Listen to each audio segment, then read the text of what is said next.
Namaskar and welcome to this exciting new episode of Sathology, Debunking Mythology. Sat means truth, Logos means a study or science, Sathology means a science of truth, study of truth. Opposite to that is mythology. Myth means a fake lie, imagination. It's a Sanskrit root word, and from which many of the root words come mithyachar, mithyankar.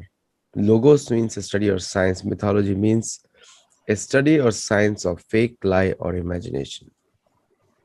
Very surprisingly, the Western scholars don't call any Abrahamic faith as mythology. Very surprisingly, right?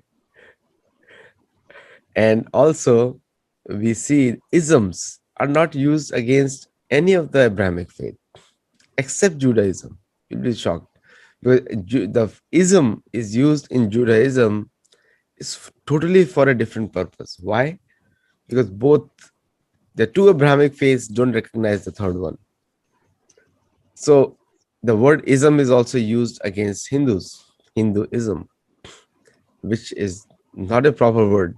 In the Western world and in the English language, it refers to as something less spiritual or the religion of the pagans or people who do not believe in a Abrahamic concept. So a lot of discrimination, even in the language, even in the play of words, and that has been taught into our minds. And when we repeat those words in our language to others, what are we conveying about ourselves to others? We have to think like that. English is not our language, but we are doing this show to educate the people who speak in English. So thank you all for joining today.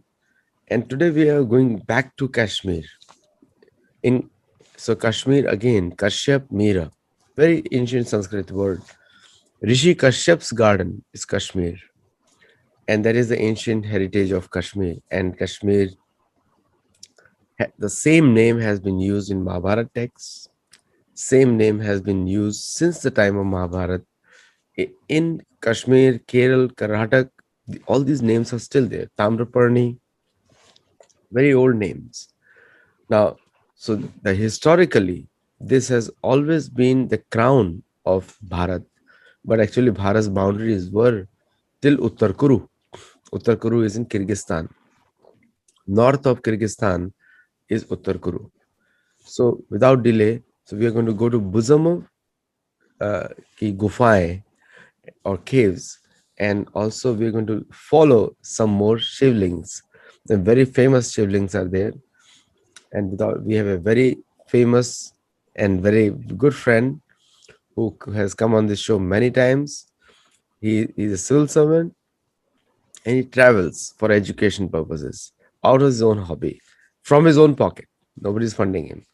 So, without delay, let us welcome Sri Rajesh Kumar Singh. Namaste Aditya ji, Namaste. and namaste all the friends in audience. It's pleasure again to interact with all of you.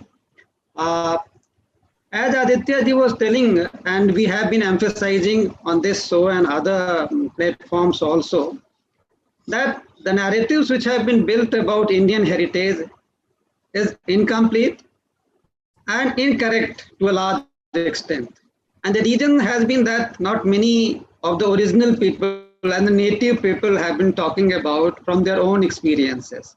So this is our little effort to share what we have seen on ground and what exists on ground actually. I travel to see the art and architecture, sculptural art, and what is remained there based on that, what has been our past heritage and which exists even in our belief and faith system. That I have been sharing with you and I'll continue to do in this presentation also. So I'll start my formal presentation.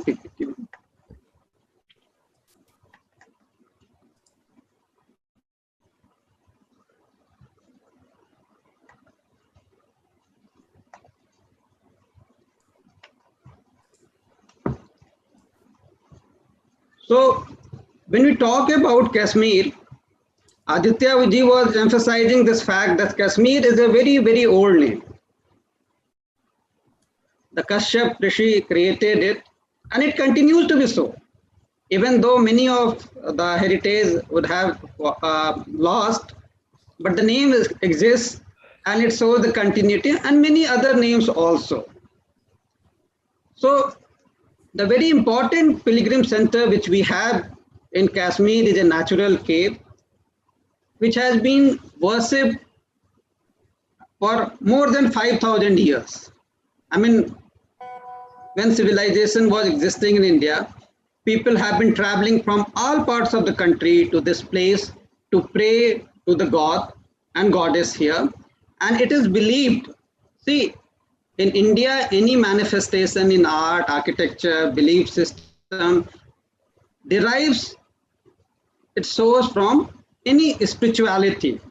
Now it is believed that Lord Shiva was telling here the rahasyas, the details, specific details of what the life is there, how life originates, and what all pervades in nature. So you see that it's not that there is a place and people just go for a simple reason. There has been a belief system which continues till date. And how nature has been embedded in our thought process, the currents of the philosophies and belief system. For the sake of those who may not be fully aware, Amarnath is in Kashmir Valley, and in the month of the July, August, which in India we call as Shravana, people, pilgrims go from all parts of the country and maybe from the world also, different parts of the world also, they gather here, especially on the full moon day, and they follow a treacherous path about many kilometers on barefoot mostly to have a darshan. The idea is that you align yourself with nature and you integrate yourself with nature so that there is a sustainable development. Now, Amarnath is very popular. There is another cave also in Kashmir, which goes after the title of my presentation, which is a rock cut cave, which is artificial cave.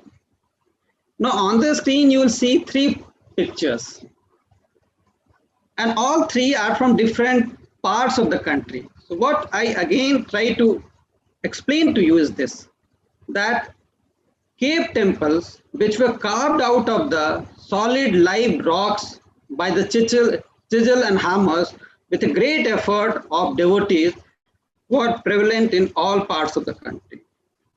And about 10,000 plus caves were carved in different parts of the country, starting from the left one, which is in the Bihar state of India, which is known as Nagarjuni Caves in Gaya district, Jahanabad district near Gaya, the popular place which have been talked about in this platform also.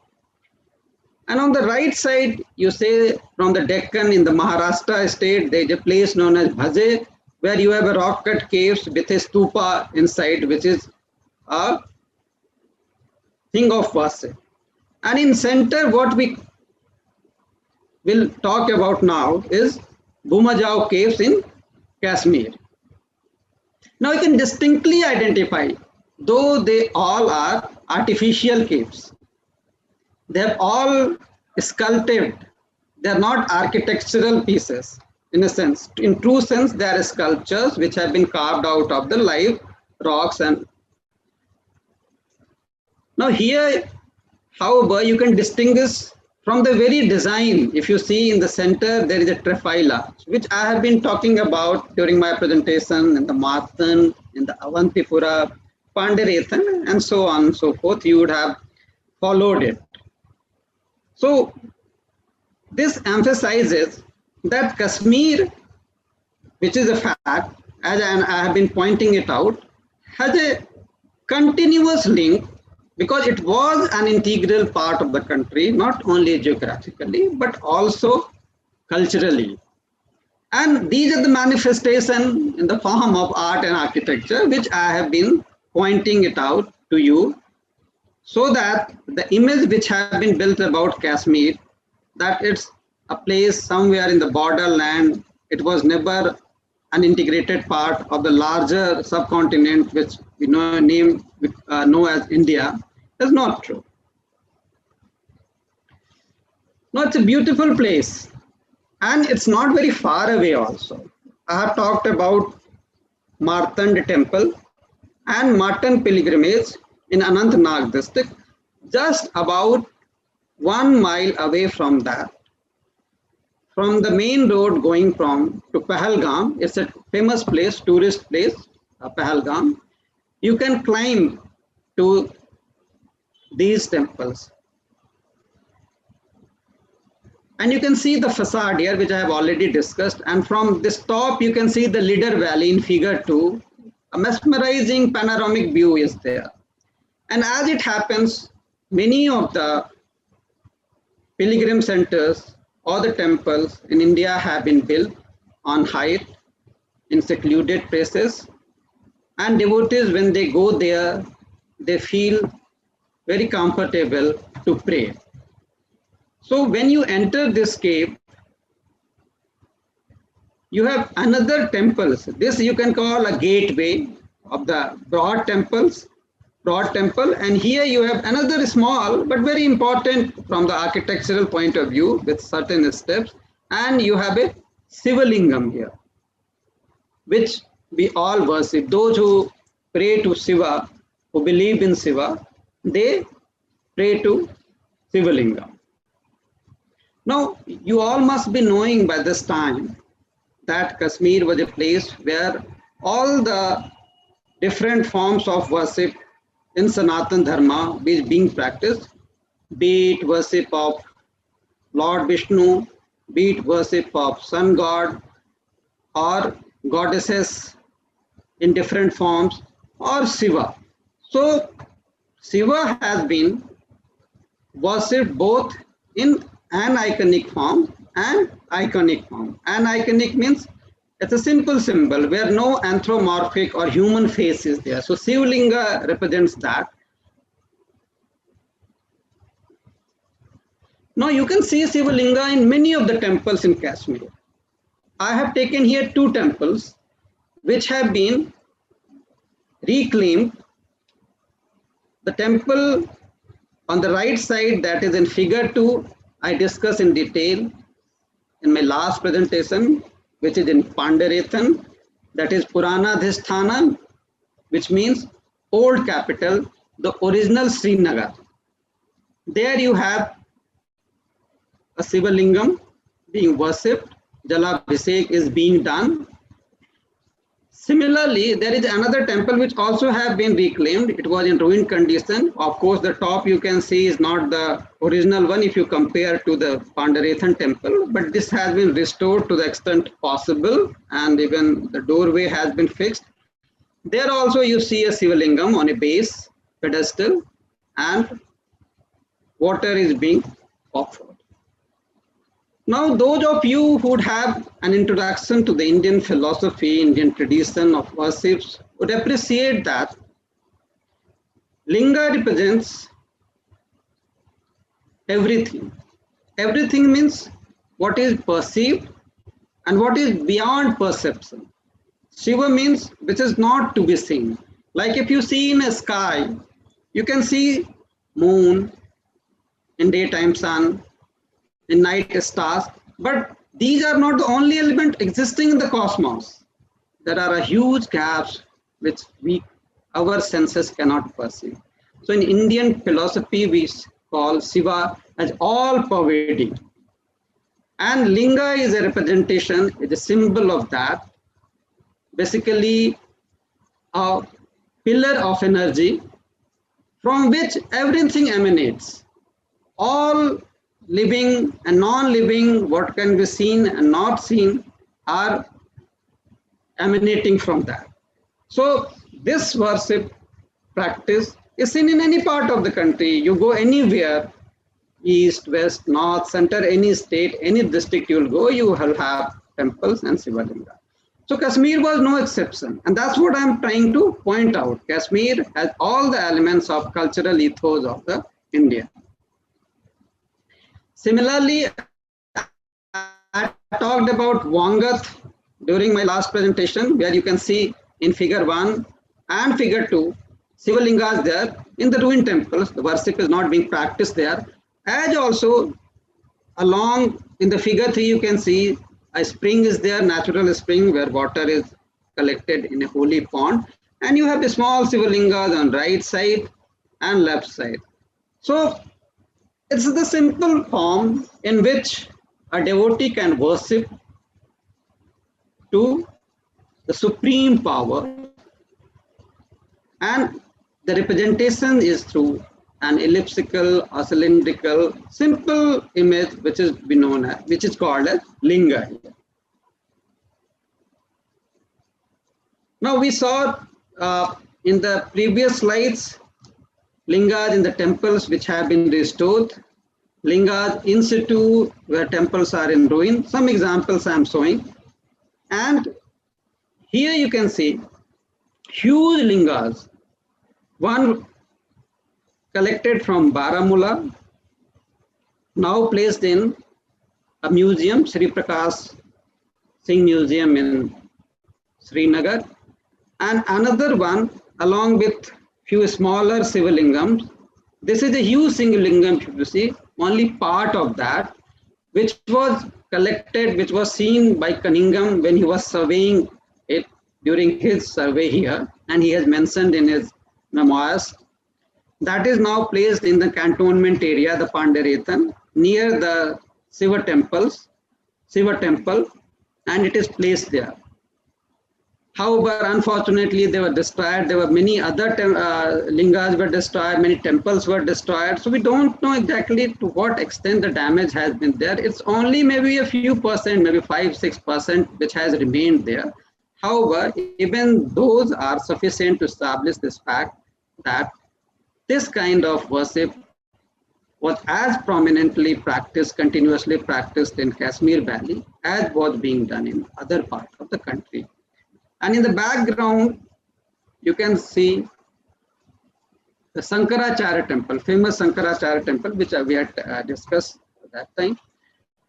So it is believed that from the Pandarethan, which is Purana Dhisthana, the old Srinagar, from this point to up to the Sankaracharya temple, there were many temples and Sivalingas were built, but they were destroyed. Some of them have been reclaimed, which could not be taken away and were just scattered and were found in situ and have been placed in a garden in the Pandarethan. Now in India, you know, the art and architecture which we see manifested in different forms has given liberty to the devotees to express their devotion in different forms.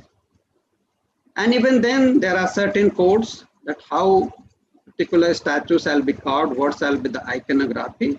If you go to different places in different time period, you can easily see the variation and you can make out that to which place or part of the country this particular idol comes from. Now starting with figure 1, those of you who would have participated in my first talk on Dasavatara, this is from Udaygiri. It's again from a rock cut cave. So this has been cut from a rock, not in very good condition because it has been not well preserved because of many regions. But it's a Ekmukha Sivalinga.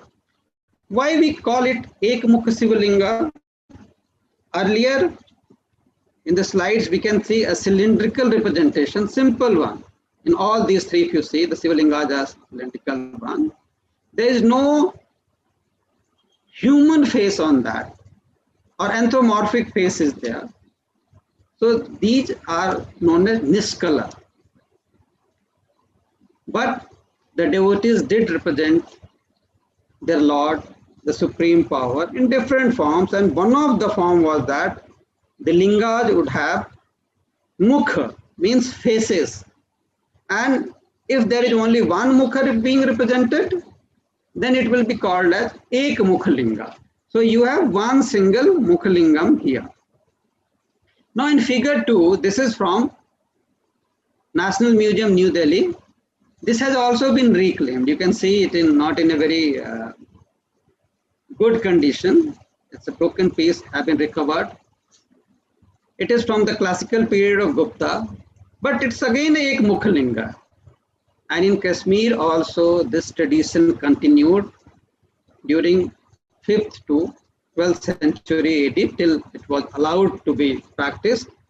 Here you can see one Mukhalinga, Ek Mukhalinga, which is now in a modern temple in Baramulla. It was placed somewhere else. It has been defaced, but luckily it has survived. Not many Ekmukhalinga would be seen in the Kashmir itself because they were destroyed and thrown and used as a building material, etc.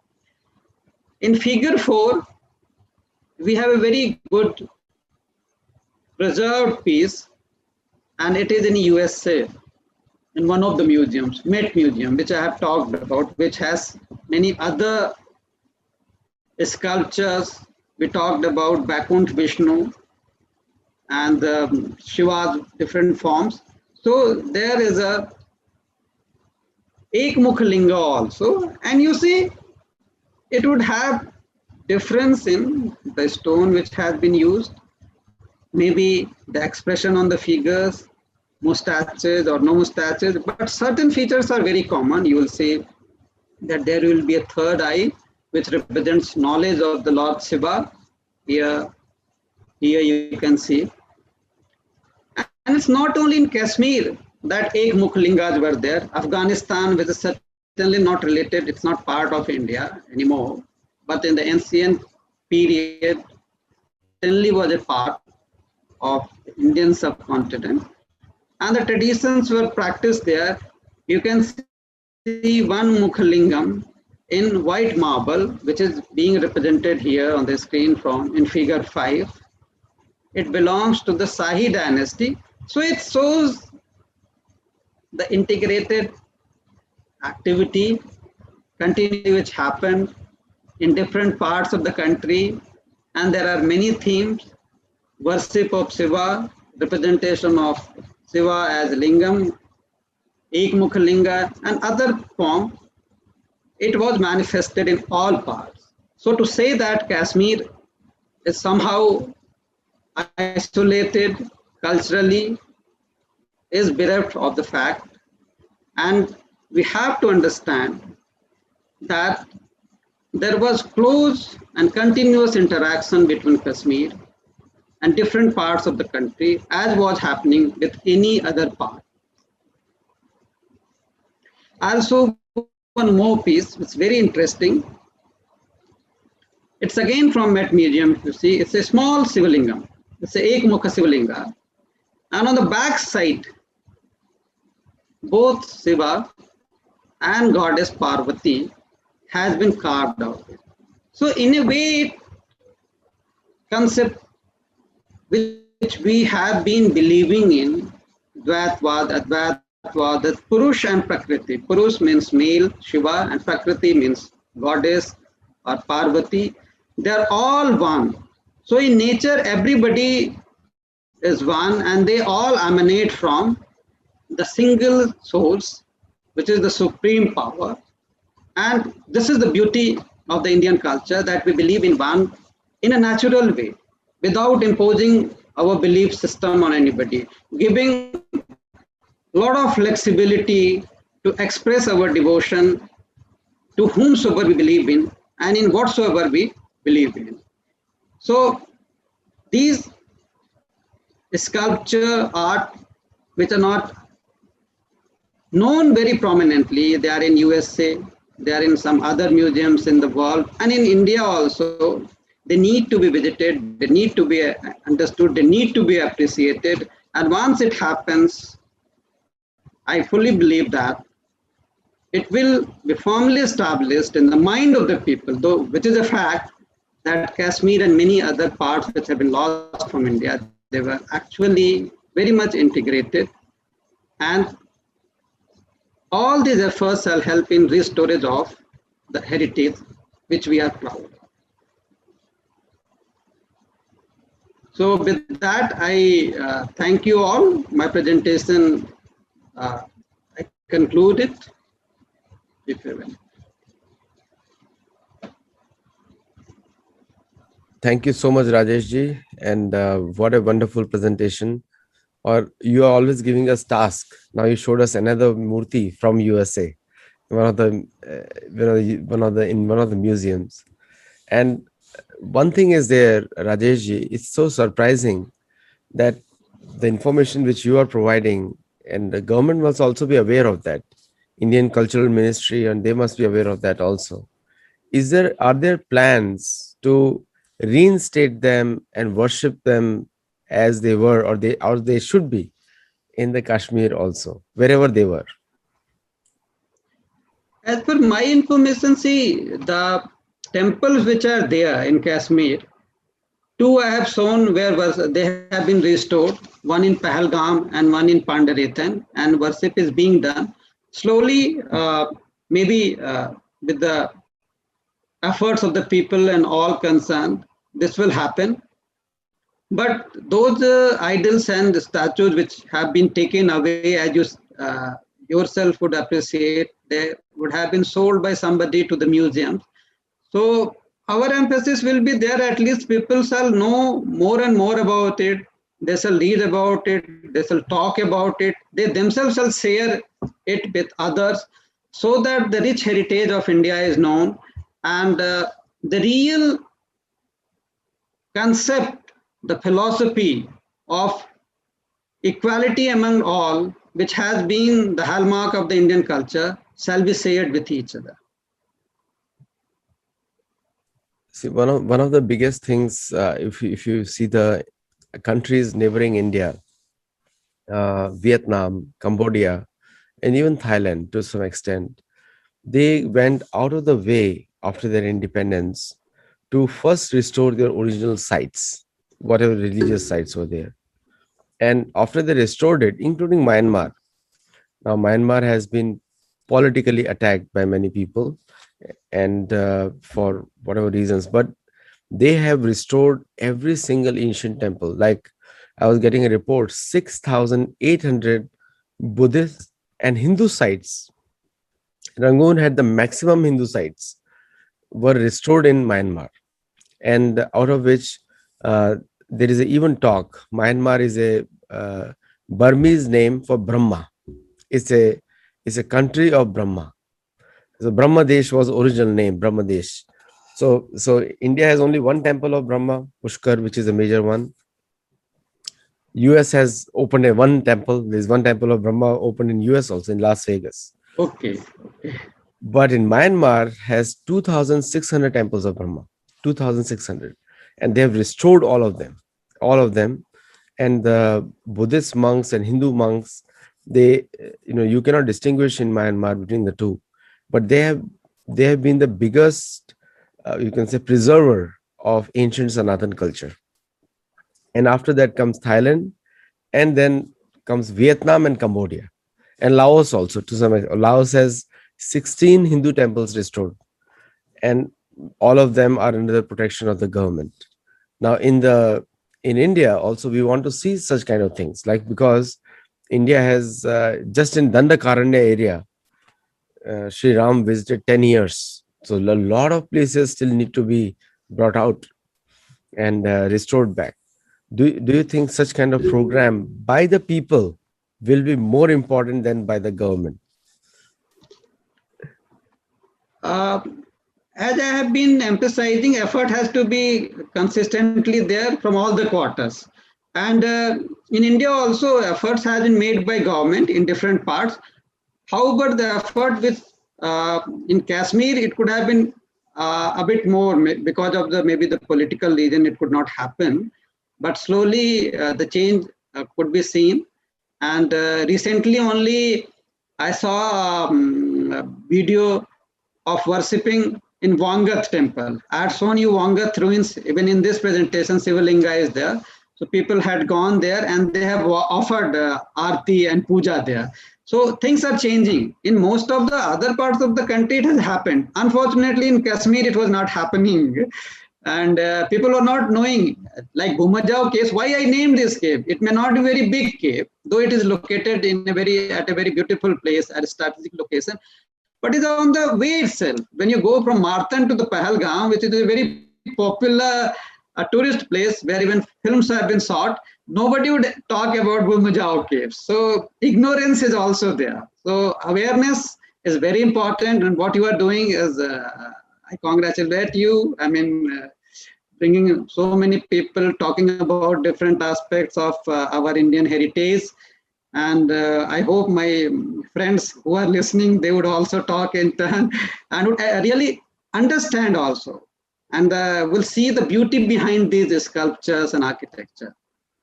So when America was created, being created by European settlers, they had a policy that if you want people to go somewhere, build roads. If you don't want to people to go somewhere, don't build roads. And that was a philosophy they used. Uh, do you think that that is also important for India? That if there is a cave existing and there is access given, and it should come on the maps also, so that people can start visiting those places. That is the first attempt we can do. Do you think that will be important? Because I think you must have going and you must have found information. You must have stopped in the middle. I made a special inquiry at that time because when I had gone a few 10 years back, so there was no proper staircase, and but now things have improved. At least there is a board which displays this, and there are proper staircase climbing which people can go up. So things are improving. Things are improving, and we shall remain optimistic. And I also wish that in so when we talk about Kashmir is not where the Sanatan Dharma or the Hindutva, whatever people call it, names are. But Sanatan Dharma is the most important cultural name. Kashmir is not where our history stops. It goes Xinjiang, which has been done a lot of research by other scholars have done. Xinjiang was a place of Durga, and there is not much research done on. If you look north towards the left of Xinjiang, which is in Kazakhstan, Kyrgyzstan, right up to the point of where the Pamir Knot and Altai Mountain meet. The Altai is mostly referred to as Meru by various scholars, and we are confirmed in the Mahabharata Ramayana also. So the our history doesn't stop at Kashmir; it goes much further north. So, do you think that is a good idea to start exploring that by the Ministry of Culture to start making paths so people can visit Durga temples in Xinjiang also and Kyrgyzstan? Slowly it will start. See, if you see during the last 10 years itself, lot of changes happened. People like you were not there. People like us were not interacting. We were not sharing ideas about these things.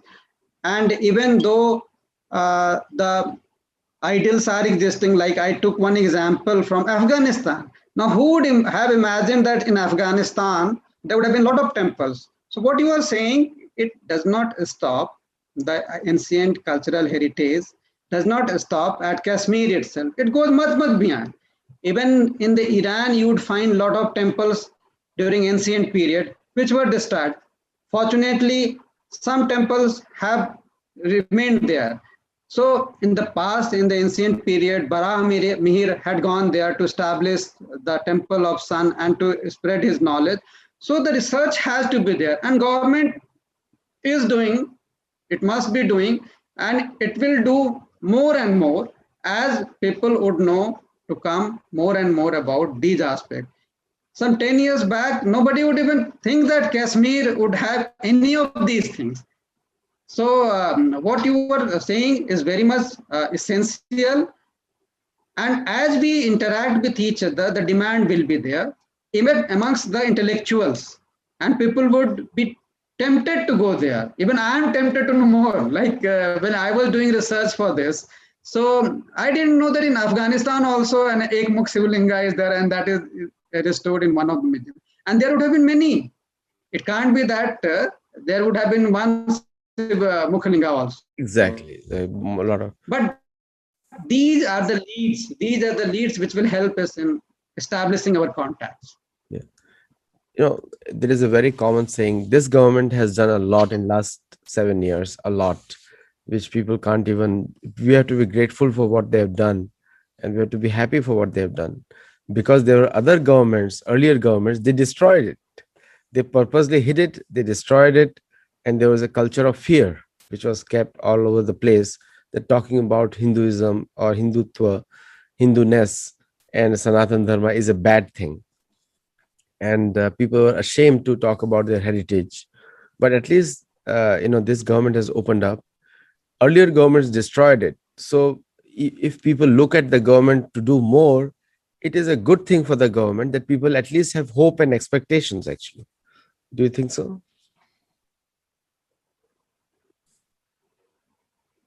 Yes, yes. I mean, see, some as I have earlier also said, few years back, people were you were not there who would get people from different stream of expertise to interact with each other and to highlight the various aspects of the cultural heritage of India.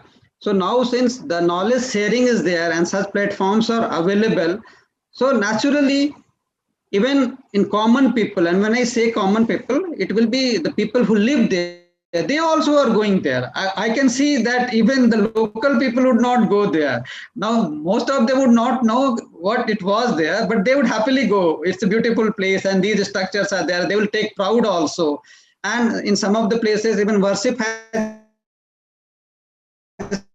started years back. So hopefully, slowly, within a decade or so, we would have much more interaction and knowledge, and with this continuous effort which is going on, and lot many things are available in the books and in the museum. So, see, I have been visiting many museums wherever I go in India. Not only go, I go on the sites. In each district, I'll find a very special museums, and they will have lot things to display, not 10, 20 or like that, hundreds of sculptures. But unfortunately what has happened that they were destroyed. So, and I will just share with you, I have seen in Bhopal museum Advilingi Shiva. Now it's a unique Shiva's representation. But there would have been a book also, some treatise also. What happened when these temples were destroyed? These libraries, books were also burnt. So we have to go in deep. We have to, so like people like you who are doing a lot of research and telling about Ramayana's spread, Mahabharat spread, and one would just, a name man would think, no, it can't be possible. But these things were possible. Like in ancient period, Baramir had gone to Iran, where lot many temples were there. He was a great scientist, Surya Siddhanta. So things would come out. We shall be hopeful and we shall continue to work on that. Yeah, that is true. Herat in northwest Afghanistan was a very major Vishnu pilgrimage site. Herat, Hari Vrat was actually named, and also the place where Tehran is built today was Ashwashala in Mahabharat, mentioned as a big place of horses, and that is actually what it means in the Persian language also, a place of horses. And so all these things have to be taken out, and most of the Zoroastrian sites, Avesta, were built on near a Hindu site. So when they destroyed a Zoroastrian temple, there has to be a Hindu temple on the side, and that's why most of the Parsis, when they were discriminated, they wanted to come to India. The reason only was India is their home. India is the home of their culture. They could have gone to Turkey, they could have gone to North, but they wanted to come to India because they were very well aware that India is the origin of their existence.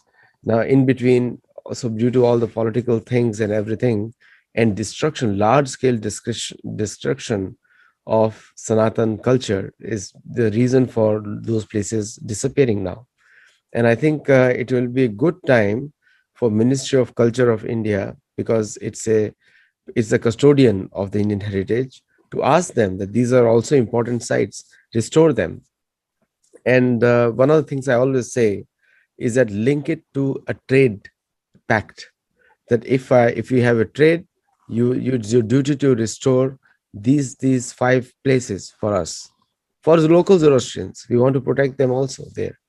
Yeah, there's a lot of discrimination. In fact, Iran has banned Zoroastrian language. You cannot speak their language.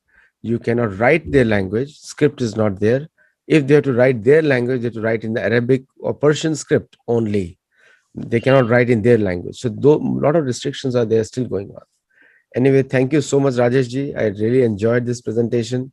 I learned something new, and it's just an eye opener.